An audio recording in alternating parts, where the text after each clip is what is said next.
জয় শ্রীরাম। আজ বিশ্ব হিন্দু পরিষদের একটি সাংবাদিক বৈঠক। আমরা সকলেই জানি যে 2026-এর রামনবমী চলে এসেছে এবং আজকে একটি বিশেষ সাংবাদিক বৈঠকের আয়োজন করা হয়েছে ঈশ্বরপুর জেলা বিশ্ব হিন্দু পরিষদ জেলা সংগঠনের পক্ষ থেকে। আমাদের মধ্যে উপস্থিত আছেন কলকাতা ক্ষেত্রের সামাজিক সমরসতা অভিযান প্রমুখ মাননীয় গৌতম সরকার মহাশয়। আমাদের সঙ্গে উপস্থিত আছেন ঈশ্বরপুর জেলার সাংগঠনিক প্রভারী মাননীয় গৌরাঙ্গ তলাপত্র মহাশয় এবং তার দায়িত্ব রয়েছে উত্তরবঙ্গ প্রান্তীয় অভিযান প্রমুখ এবং এবার ঈশ্বরপুর বিশ্ব হিন্দু পরিষদের রামনবমীর বিশেষ দায়িত্বে রয়েছেন প্রভারী হিসাবে। এবং আজকের এই সাংবাদিক বৈঠকে উনি আলোকপাত করবেন আমাদের সামনে। নমস্কার, সবাইকে জয় শ্রীরাম। আজকে আমাদের সাংবাদিক বৈঠক। গত কয়েক বছর ধরে আমরা ঠিক রামনবমীর আগের দিন, অর্থাৎ যেদিন আমাদের রামনবমী হয় তার আগের দিন এই মাঠের থেকেই আমরা আমাদের এই রামনবমী সংক্রান্ত বিষয়গুলো আমরা সর্বসাধারণের কাছে আমরা তুলে ধরি। আগামীকাল যে রামনবমী, সেই বিষয়ে আজকের যে আমাদের মূল বিষয়, কতকগুলো জিনিস যেগুলো আমাদের সমস্ত রাম ভক্তদের জানানোর জন্য, সেগুলোর মধ্যে আপনাদের আমি প্রথমেই জানিয়ে দিই, আমাদের রামনবমী করতে গেলে আমাদের কিছু অনুমতিপত্রের বিষয় থাকে, যেগুলো আমাদের সংবাদ মাধ্যমের মাধ্যম দিয়ে আপনাদের কাছে আমরা জানিয়ে দিই। এবার রামনবমীতে আমাদের প্রথমেই হয় একটা সাউন্ড সিস্টেমের বিষয়।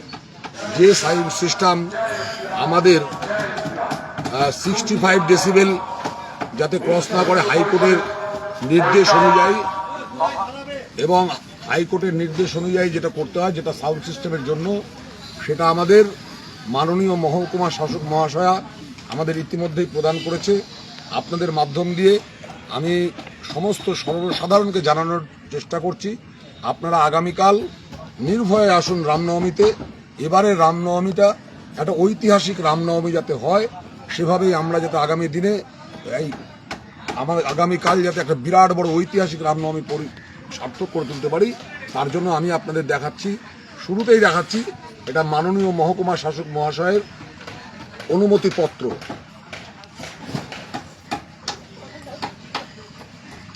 রামনবমী পরিচালনা করতে গেলে শোভাযাত্রার জন্য দীর্ঘদিন ধরে রয়েছে একটি পুলিশ লাইসেন্স, অর্থাৎ আমরা যে রামনবমীর র্যালিটা বের করি, সেই র্যালি করার জন্য আমাদের পুলিশ লাইসেন্স প্রদান করা হয় গত কয়েক বছর ধরে। এবছরও ব্যতিক্রম হয়নি। আগামীকাল রাতে পুলিশ লাইসেন্স আমার হাতে এসে পৌঁছেছে। সেই পুলিশ লাইসেন্সটাও আপনাদের মাধ্যম দিয়ে সর্বসাধারণকে দেখানোর জন্য আমি দেখাচ্ছি। এই হচ্ছে আমাদের পুলিশ লাইসেন্স, যে লাইসেন্স ছাড়া আমাদের সম্ভব নয় র্যালি বের করা। ইতিমধ্যেই আমার হাতে গতকাল রাতে এসে পৌঁছে গেছে। তো আগামীকাল, এবং পুলিশ লাইসেন্সের সাথে কিছু শর্ত আছে, যে শর্তগুলোর সাথে যা আছে, এবং সাথে আমাদের কিছু নির্দেশাবলী, যে নির্দেশাবলীগুলো আমরা রামনবমী শোভাযাত্রা পরিচালনা করার কারণ জন্য আমরা বিভিন্ন সময় বলি। যেমন আমরা বলি যে প্রত্যেক গাড়ির যারা গাড়ি আসবে যে র্যালিতে, সেই কার্যকর্তাদের নামের তালিকা, গাড়ির নাম্বার সহ আমাদের কার্যকর্তাদের পৌঁছানো, এবং যারা যারা ইতিমধ্যে আমাদের কার্যালয়ে পৌঁছে দিয়েছেন তাদের উদ্দেশ্যে বলছি, ঠিক আছে, শান্তি মতন আসবেন। যারা এখনো পৌঁছতে পারেননি, আমাদের গাড়ির নাম্বার, কতজন আসবেন, তার লিডার কে আছে, তার মোবাইল নাম্বার, আমাদের জেলা সম্পাদক এবং কার্যকর্তা তাদেরকে অবশ্যই আমাদের এই গাড়ির নাম্বার সহ শোভাযাত্রার যে আসবেন তাদের মোবাইল নাম্বার পৌঁছে দেবেন। আমাদের যেখানে মাঠে গাড়ি ঢুকবে, অর্থাৎ যেখানে শেষ হবে জীবন মোড় থেকে ডান দিকের যে রাস্তা, সেই রাস্তায় যেতে হবে। মাঠের দিকে কোনো গাড়ি প্রবেশ করবে না, মাঠে শুধু মানুষ পৌঁছবেন। আমাদের এখানে খিচুড়ি প্রসাদের আয়োজন তথা এখানেও রাম পূজনের ব্যবস্থা রয়েছে। তাছাড়া কোনো রকম আজকে আপনাদের মাধ্যম দিয়ে কোনো গাড়িতে কোনো রকম উস্কানিমূলক কোনো মাইক্রোফোনে কথা বলা যাবে না, কোনো রাজনৈতিক দলের প্রচার করা যাবে না, কোনো রাজনৈতিক দলের পোস্টার, ব্যানার, ফেস্টুন কোনো কিছু আনা যাবে না। শুধুমাত্র রাম ভক্তরা গেরুয়া নিয়ে আপনারা মাঠে প্রবেশ করবেন। এই রামনবমীর মিছিলে কোনো রকম নেশাদ্রব্য কেউ করে আসলে সেটা বিশ্ব হিন্দু পরিষদের সমস্ত কার্যকর্তা তথা পুলিশ প্রশাসন কঠোর থেকে কঠোরতম ব্যবস্থা নেবে। এই রামনবমী র্যালিতে কোনো রাজনৈতিক দল তার রাজনৈতিক উচ্চাকাঙ্ক্ষা বা রাজনৈতিক ইচ্ছা পূরণের চেষ্টা করে রামনবমী র্যালিকে কলুষিত করার চেষ্টা করবেন না। রামনবমী সবার জন্য, রামনবমী কোনো বিশেষ ব্যাপার নয়, সবাই আসবেন। আরেকটি বিশেষ কথা, যে রামনবমী র্যালিতে কোনো রকম অস্ত্র প্রদর্শন করা হবে না। যদি কোনো অস্ত্র দেখা যায়, সাথে সাথে বিশ্ব হিন্দু পরিষদ কিন্তু এবং সাথে পুলিশ সহকারে আমরা কিন্তু কঠোর থেকে কঠোরতম ব্যবস্থা গ্রহণ করতে বাধ্য থাকব। তাই যারা রামনবমী র্যালিতে আসবেন, আমি আরও একবার আপনাদের আবেদন করছি, কোনো অবস্থাতেই কোনো রকম অস্ত্র যেন না ব্যবহার করা হয়।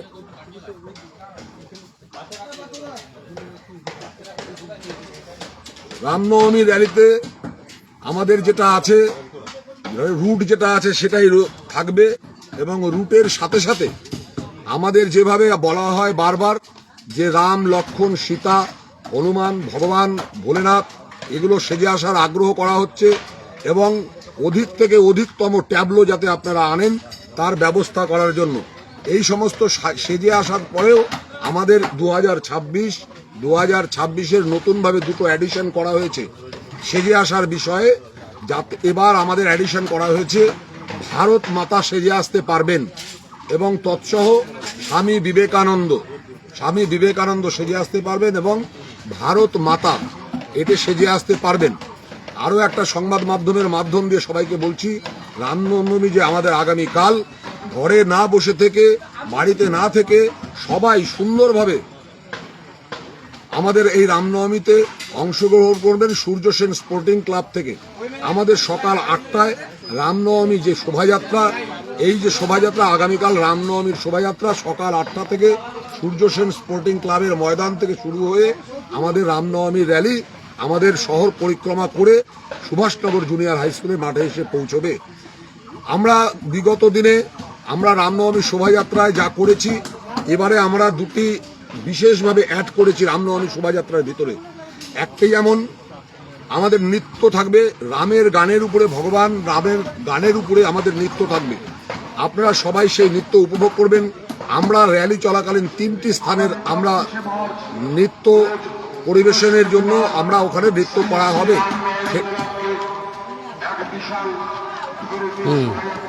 রামনবমী শোভাযাত্রায় শুরুর যে মাঠ সূর্য সেন স্পোর্টিং ক্লাব, রামনবমীর শুরুতে সেখানে রামের গানের উপরে নৃত্য প্রদর্শন হবে। দ্বিতীয় নৃত্য হবে চৌরঙ্গি মোড়, যেখানে রামনবমী র্যালি আসবে, এবং র্যালি আসার মুখেই ওই রামনবমীর ওখানে একটা র্যালির মুখে একটা নৃত্য হবে রামের গানের উপরে, এবং আরেকটি নৃত্য হবে আমাদের ঠিক বাস টার্মিনাসের কোনায়, যেটা বাদিকে চলে যায় রাস্তা, বড় রাস্তা ধরে ঠিক ওই মাথায় আমাদের একটি সুন্দর নৃত্য উপস্থাপন করা হবে। আরও একটি নৃত্য হবে যেটা রবীন্দ্র স্পোর্টিং ক্লাব ওই উকিলপাড়া মোড়ের ওই মোড়টার মধ্যে, ওখানে একটি নৃত্য পরিবেশন করা হবে। আপনাদের সবাইকে বলি, আপনারা সবাই আসবেন এবং রামের গানের উপরে নৃত্য, সমবেত নৃত্য উপভোগ করবেন।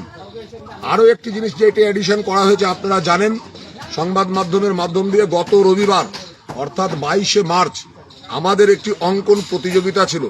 3টি বিভাগে আমাদের অঙ্কন প্রতিযোগিতা ছিল। সেই 3টি বিভাগের অঙ্কনের বিষয়বস্তু ছিল রামায়ণের পটভূমির উপরে অঙ্কন প্রতিযোগিতা।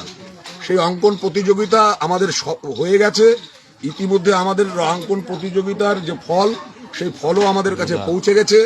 আমি আপনাদের মাধ্যম দিয়ে জানিয়ে দেই যে আমাদের যে 9 জন 3টি বিভাগে, ফার্স্ট, সেকেন্ড এবং তৃতীয়, থার্ড, এই 3টি তাদের নাম ইতিমধ্যে তাদের জানিয়ে দেওয়া হয়েছে। আপনাদের মাধ্যম দিয়ে তাও আমরা আরেকবার জানিয়ে দিতে চাই। এই 3জন করে যে 9 জন মোট, এই 9 জন আগামীকাল 2:30টার সময় আমাদের যে মূল মঞ্চ, যেটা যে সুভাষনগর জুনিয়র হাই স্কুলের মাঠে, সেই মঞ্চ থেকে তাদের এই পুরস্কার এবং তাদের সার্টিফিকেট তাদেরকে প্রদান করা হবে। তো আমি আপনাদের বলে দেই, 5ম বিভাগ হইতে যেটি ছিল তাতে প্রথম স্থান অধিকার করেছে এই অঙ্কন প্রতিযোগিতায় বিশাল কর্মকার। দ্বিতীয় স্থান অধিকার করেছেন নিকিতা বিশ্বাস, এবং তৃতীয় স্থান অধিকার করেছেন বৈভবী সেন। খ বিভাগে প্রথম স্থান অধিকার করেছেন দৃষ্টি মহন্ত, দ্বিতীয় স্থান অধিকার করেছেন প্রতিমা সিংহ, তৃতীয় স্থান অধিকার করেছেন সৌমিতি দত্ত, এবং অঙ্কন প্রতিযোগিতায় একাদশ হইতে তদূর্ধ্ব যে ছিল তাতে যে প্রথম হয়েছেন তমাল পাল, দ্বিতীয় স্থান অধিকার করেছেন প্রাচী দাস, তৃতীয় স্থান অধিকার করেছেন শুভশ্রী সাহা। আমাদের অঙ্কন প্রতিযোগিতা যে হয়ে গেছে সেই অঙ্কনের যে চিত্র আমাদের যে সুভাষনগর জুনিয়র হাই স্কুল মাঠ, সেই মাঠে আমাদের সেগুলো প্রদর্শিত করা থাকবে। এটি আপনারা এখানে এসে এগুলো দেখতে পারবেন। তৎসহ সর্বশেষ যে কথাটা বলার, এই রামনবমী করতে গিয়ে যে বিপুল পরিমাণ অর্থের এবং সামগ্রীর প্রয়োজন হয়, যে আমাদের যোগান দেন সমস্ত শহরের মানুষ এই রামনবমী শোভাযাত্রাকে কেন্দ্র করে চাল, ডাল, তেল, নুন এবং বিভিন্ন যে অর্থ, আরও যে অর্থ, এই অর্থের যে সংকুলন আপনারা মেটান, আপনারা প্রতিবার মেটান। প্রতিবার হচ্ছে আপনারা যেভাবে সহযোগিতা করেন, আশা করি এবারও সহযোগিতা করেছেন এবং অনেকের কাছে হয়তো আমাদের কার্যকর্তারা পৌঁছতে পারেনি বা অন্যান্য সামগ্রী হয়তো এখনো পৌঁছাননি। আপনাদের অনুগ্রহ করে বলা হচ্ছে আমাদের আজকের যে এই রামনবমী শোভাযাত্রার মাঠে যে রান্না হবে, আপনারা কিছুক্ষণের মধ্যে আপনাদের মহানুভবতার পরিচয় দিয়ে আপনারা মাঠে আপনাদের সামগ্রীগুলো অন্তত পৌঁছে দিলে আমাদের বিশ্ব হিন্দু পরিষদ থেকে আমরা একটু উপকৃত হব। আমাদের কার্যকর্তারা বিভিন্ন জায়গায় কাজ করছে, তাই আপনাদের অত্যন্ত সহযোগিতা চাইছি। সকলকে জয় শ্রীরাম। বলেন। বলছে দাদা, ইসলামপুরের পাশাপাশি আর কোন কোন এলাকা থেকে মানে কালকে মানুষ আসার ইয়ে রয়েছে? আমাদের এই রামনবমীতে যেমন হচ্ছে ঈশ্বরপুর জেলা, অর্থাৎ আমাদের 4টি ব্লককে নিয়ে আমরা বলি আমাদের ঈশ্বরপুর জেলা, সেটা হচ্ছে চোপড়া, ইসলামপুর, গোয়ালপুকুর, করণদিঘি, গোয়ালপুকুর 1, 2, এই 4টা হচ্ছে আমাদের জেলা। এখান থেকে তো আসবেই, এবং তৎসহ কিষানগঞ্জ বিহার থেকে আসবে, এদিকে করণদিঘি থেকে আসবে, রায়গঞ্জ থেকে আসবে, এই ফাঁসিদাওয়া থেকে আসবে, বাগডোগরা থেকে আসবে, এবং ঘোষপুকুর থেকে আসবে, বিধাননগর থেকে আসবে। এই সমস্ত জায়গা থেকে আমাদের এখানে এই রাম ভক্তরা এই রামনবমী শোভাযাত্রা অংশগ্রহণ করবে। কি মনে করছেন যে অন্যান্য বারের তুলনায় এবার কত সংখ্যক লোকের জনসমাগম হতে পারে? গত কয়েক বছর ধরে, দীর্ঘদিন ধরে আমাদের এখানে যে একটা রামনবমী শোভাযাত্রা বিশাল আকার থেকে বিশাল আকার বেরোয়, এবার সমস্ত রেকর্ড ছাপিয়ে আমরা একটা অন্য মাত্রায় পৌঁছতে পারবো। একটা ঐতিহাসিক রামনবমী হবে। রাষ্ট্রীয় স্বয়ংসেবক সংঘের 100 বর্ষ পূর্তির পর যে হিন্দু সম্মেলনগুলো হয়েছিল, সেগুলো কয়েকটি সম্মেলনে আমারও যাওয়ার সৌভাগ্য হয়েছিল, এবং মানুষের হিন্দুদের যে একটা আবেগ, সেই আবেগের থেকে আমরা বুঝতে পারি যে এবারে রামনবমী শোভাযাত্রা, ঐতিহাসিক রামনবমী শোভাযাত্রা আমাদের ঈশ্বরপুর একটা আপনাদের উপহার দিতে পারবে। বলছি, বিশ্ব হিন্দু পরিষদ এবং রাষ্ট্রীয় স্বয়ং সংঘের কারা কারা আর কি মানে পদাধিকারীরা আর কি আসবেন বলে মনে? এখানে আমাদের যে আসবে যারা আছে, নাম অনেক কার্যকর্তা, অনেক পদাধিকারী আছেন আমাদের, আসবেন। সবার নাম হয়তো সেভাবে হয়তো বলা সম্ভব হবে না, অনেক নামই আসবে তাহলে, কিন্তু তারপরেও আমি বলি যে আমাদের এই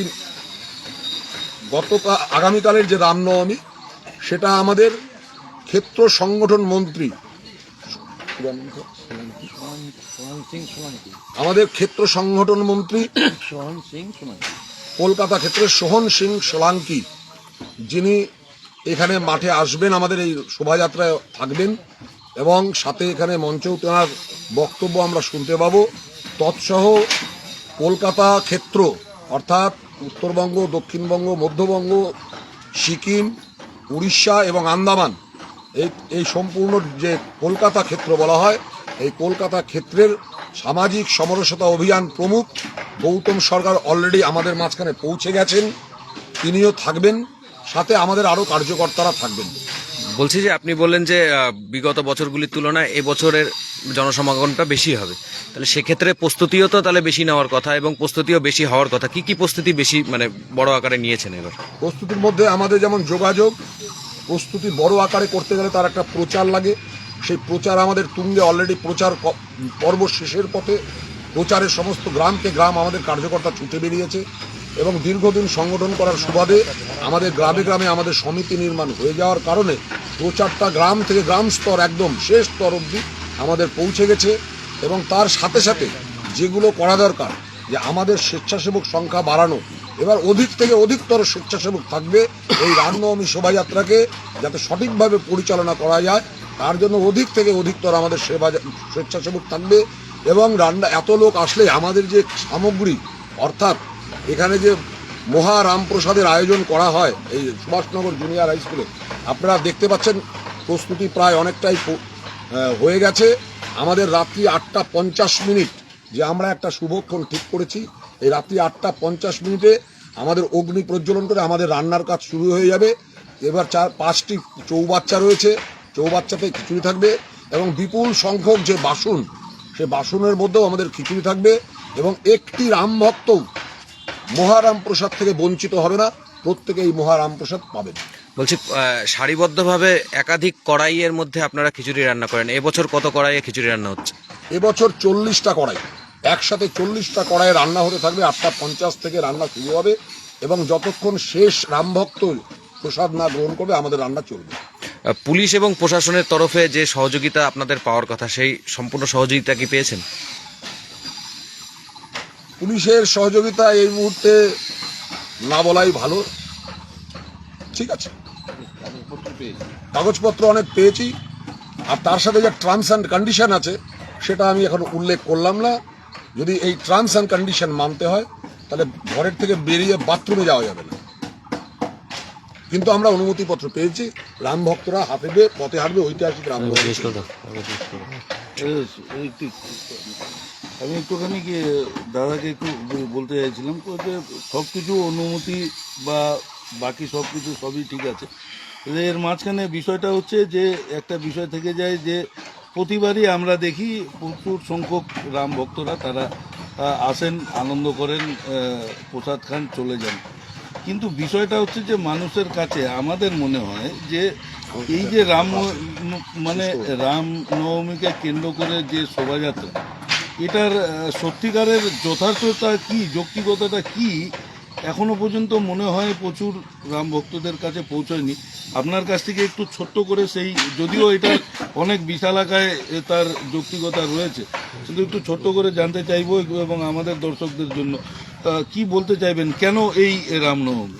দেখুন, একটা সমাজকে দীর্ঘদিন ধরে যে সমাজ চুপচাপ থাকে, তাকে জাগাতে গেলে পরে সাংগঠনিক মাধ্যম একটা আছে, man to man contact, organization system. কিন্তু কিছু কিছু এইরকম একটা বাংলা ধামাকা বলা হয় বা একটা এরকম ঝাঁকি বলা হয়, যার মাধ্যম দিয়ে পুরো সমাজকে নড়িয়ে দেওয়া যায়। এবং যারা আসে তারা যখন দেখে যে আমাদের সঙ্গে এত লোক আছে, তো তাদের মনের মধ্যে বিশ্বাস, আত্মবিশ্বাস বেড়ে যায়, কিন্তু আমরা একা নয়। দ্বিতীয় হচ্ছে যে এই যে আমরা এলাকায় বাস করছি এখন, এই এলাকাটা স্বাভাবিকভাবে মানুষের মনের মধ্যে থাকে যে আমরা বোধহয় একটুখানি দুর্বল আছি। কিন্তু যখন কোনো বড় কিছু দেখে, মনে করে দেখুন যে গীতাতে ভগবান কৃষ্ণ অর্জুনকে অনেক কথা বলেছে, অনেক জ্ঞান দিয়েছে, কিন্তু ওর তাও চৈতন্য হয়নি। শেষ পর্যন্ত বিশ্বরূপ দর্শন করাতে হয়েছিল, তখন অর্জুনের মোহভঙ্গ হয়েছিল। পুরো সমাজের সামনে আমরা বছরে একবার এরকম বিশ্বরূপ দর্শন, অর্থাৎ আমাদের শক্তি, সামর্থ্য, আমাদের সহযোগিতা সকলের সামনে দেখাতে চাই। তার মাধ্যমে সমাজ উজ্জীবিত হয় এবং ধীরে ধীরে ধীরে ধীরে তার স্থায়ী প্রভাব পড়ে। সেটা আরও বিভিন্নভাবে আপনারা সবাই অনুভব করতে পারছেন যে আমরা সমাজের মধ্যে ধীরে ধীরে একটা হিন্দুত্বের যে প্রভাব, সেই প্রভাব বাড়ছে। শুধু বাংলা নয়, ঈশ্বরপুর নয়, সারা দেশ জুড়ে চলছে। ওটা পশ্চিমবাংলায় যেখানে আগে আপনারা গ্রামে গঞ্জে দেখেছেন, কোনো গ্রামে একটা হলে একটা লাল পতাকা উঠছে, এখন এমন কোনো গ্রাম পাবেন না যেখানে গেরুয়া পতাকা উঠছে না। এই যে পরিবর্তন, এটা পরিবর্তনের বছর। এই যে উনি বললেন সঙ্ঘের 100 বছর পূর্তি, বিশ্ব হিন্দু পরিষদের 60 বছর পেরিয়ে গেছে, দয়ানন্দ সরস্বতীর একটা বড় চলছে, এরকম অনেকগুলো ঋষি, মুনি ঋষি, মহাপুরুষের একটা এরকম তিথি পড়েছে। একে আমরা বলছি পরিবর্তন বা সন্ধিক্ষণ। এই যে আমরা যে লক্ষ্য নিয়ে বিশ্ব হিন্দু পরিষদ, RSS সমস্ত হিন্দু সংগঠন শুরু করেছিলাম যে আমরা দেশকে পরম বৈভবশালী করতে চাই, আমরা বলেছি বলো বলো বলো সবে ভারত আবার বিশ্বসভায় শ্রেষ্ঠ আসন লবে, তার যে লক্ষ্যে কাজ শুরু করেছিলাম 100 বছর আগে, তার আমরা ফল দেখতে পাচ্ছি যে ভারত আবার নিজের শক্তিতে যাচ্ছে। সেই জন্য অনেক কার্যক্রমের মধ্যে এটা একটা কার্যক্রম। আর রামনবমী একদিন হয়, কিন্তু বিশ্ব হিন্দু পরিষদ রাম মহোৎসব বলে যত সমিতি আছে আমাদের গ্রামে গঞ্জে সর্বত্র 10 দিন ব্যাপী ছোট ছোট হলো সেখানে রাম মহোৎসব পূজা অনুষ্ঠান হয়ে থাকে। বলছি দাদা, এই সাংবাদিক সম্মেলনের মানে শেষ মুহূর্তে কি বলবেন? শেষ মুহূর্তে আরও একটা কথা আপনাদের আমি জানিয়ে দিই। গত কয়েক বছর আগে অবধি আমরা দেখতে পেয়েছি যে রামনবমীর আগের দিন পতাকা, বড় বড় পতাকা নিয়ে কিছু কিছু ছেলেরা সংখ্যায় অনেক হয়ে যায়, গিয়ে একটা মোটর বাইক র্যালির মতন করে। আমি প্রত্যেকটা গার্জেনদের উদ্দেশ্যে বলছি, আমাদের আজকে কোনো রকম কোনো কিছু র্যালির বাইকের অনুমতি নেই। কোনো রকম বাইক র্যালি হবে না। সমস্ত যুবক ভাইদেরকে বলছি, তাদের উদ্দেশ্যে বলছি, অত্যন্ত কড়া বার্তায় দিচ্ছি আমি, যে কোনো রকম র্যালি বের করলে পুলিশ প্রশাসন এবং পরিষদ কিন্তু ব্যবস্থা নেবে। আমাদের র্যালির অনুমতি আগামীকাল, আমাদের যা র্যালি শোভাযাত্রা বেরোবে সেটা আগামীকাল বেরোবে। আজকে কিন্তু কোনো অবস্থাতেই কোনো বাইক র্যালিকে বরদাস্ত করা হবে না। তাই আপনাদের মাধ্যম দিয়ে সবাইকে আগামীকাল রামনবমীর আগাম শুভেচ্ছা, অনেক অনেক শুভেচ্ছা। সবাই মিলে একসাথে আমরা রামনবমী শোভাযাত্রায় বেরোবো। সকলকে আবারও একবার মনে করে দিই আগামীকাল শোভাযাত্রা। এবং আজকেও সন্ধ্যায় আমাদের এই রামনবমীর মাঠে 8:50 যে আমাদের যে অগ্নি প্রজ্বলন হবে, আপনারা সবাই থাকবেন, সবাই দেখবেন, সবাই উপভোগ করবেন। এই বলেই আজকে আমি আমার মতন এখানে নমস্কার।